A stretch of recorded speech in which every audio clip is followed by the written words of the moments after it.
Okay, say it. Action. Hello, and thank you very much for checking out my very first video for altguild. For those of you who arrived here via my post on the Midori resource group, my apologies for taking so long to get this actual video out. I'm still getting a hang of the whole social media thing, learning how to use Facebook as well as YouTube and filming videos and so forth. So, bit of an introduction. My name is Chris. I'm a mixed media artist and a long-time leather worker.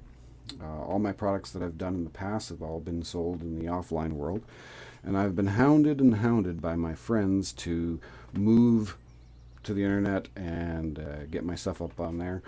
So here I am. Please don't bite me. I just said bite me. For those of you who have not seen the Facebook post I was talking about, in there I mentioned the fact that every so often I have to take a break from doing the standard fare, like these notebook covers I have over here. These are a few that I've just recently done and are getting shipped out soon. But I mentioned the fact that I have to let my inner muse out and create something different in some way or whatever. A good example is I've got a steampunk purse, or clutch as my wife calls it. This was originally going up on Etsy, but when my wife saw it, she fell in love with it, and she keeps trying to steal it from me.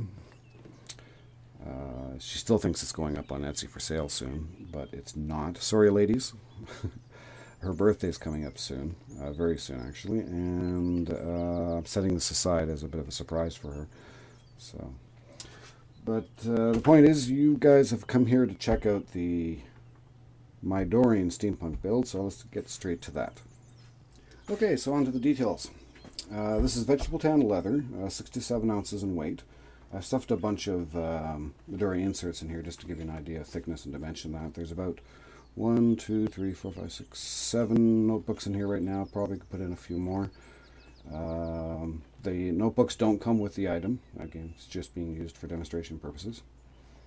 This is a wide size. I do 3 different sizes: a regular, a wide, and an extra wide, as well as the field notes and passport sizes.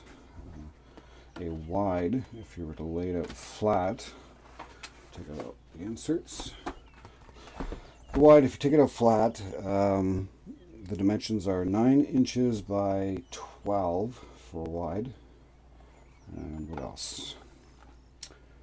Being a steampunk build, I like to add functionality to things, so I went a little nuts with the eyelets. If you take a look at the spine here, there's a whole bunch of eyelets inside here, so that you can do different straps and lace options. So right now it's set as a quad string, and that's how it'll ship, as a quad. And but if you look at the spine, I've put in these extra eyelets here that allow you to do a single traditional stringing.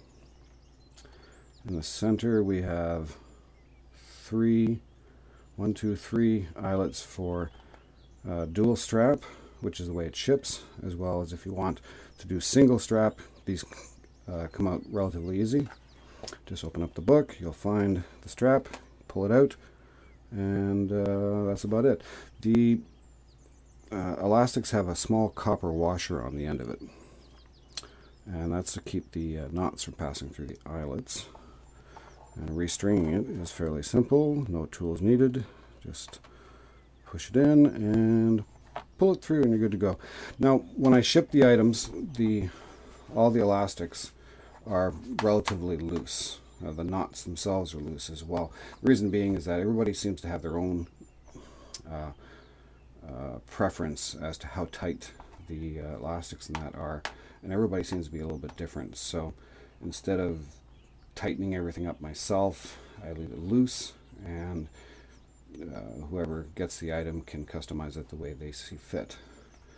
Now, I guess lastly, there's still another 4 more eyelets right here in the corners. 1, 2, 3, 4. These are for people who like to adorn their covers with charms and so forth. They got lots of options where you can connect things up. And I guess that's about it, other than I'll just talk about the tooling, I guess, a bit. This is all stamped, tooled leather.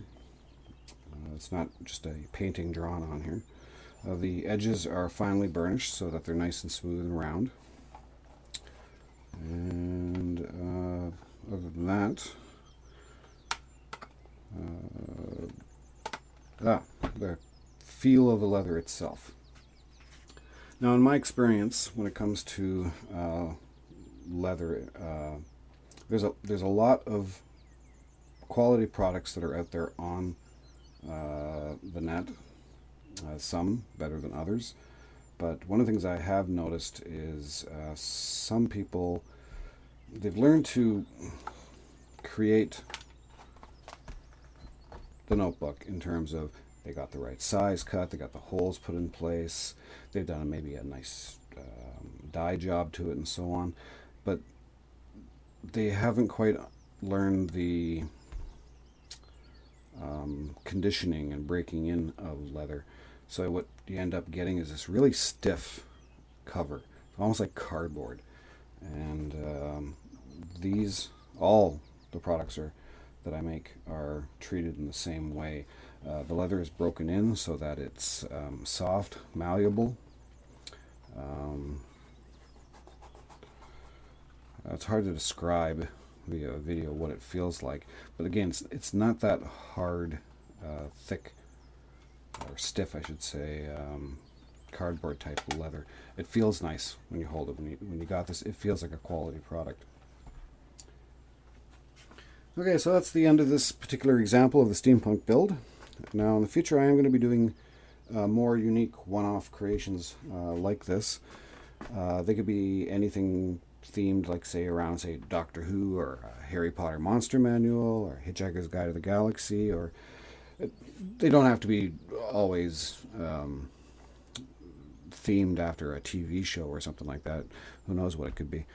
But on top of that, I'm also looking at doing more altguild videos, maybe some how-to videos, or what's on my mind right now is maybe an informational video to inform people as to what actually goes into the creation of these different leather products, such as how to condition it properly, things like that.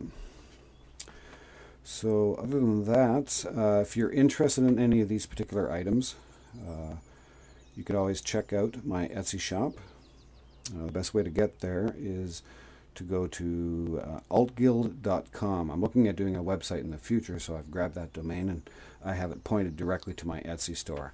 Or you can go to the Etsy store itself and you can do a search for altguild or Bald Traveler. And links and comments. Yes, I'll make sure I put some links down below. See, I get to do that pointing down below thing that I see in other YouTube videos. Anyways, the comments, I'd love to hear from all of you about any kind of advice you can give me in terms of the products themselves or how I'm doing this video. Like I said, I am looking at getting better equipment for doing videos in the future, but for now, this is all that I have. So I guess that's the end. Take care. Bye-bye.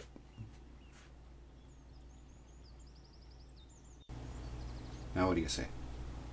Cut. That's a wrap. Good job.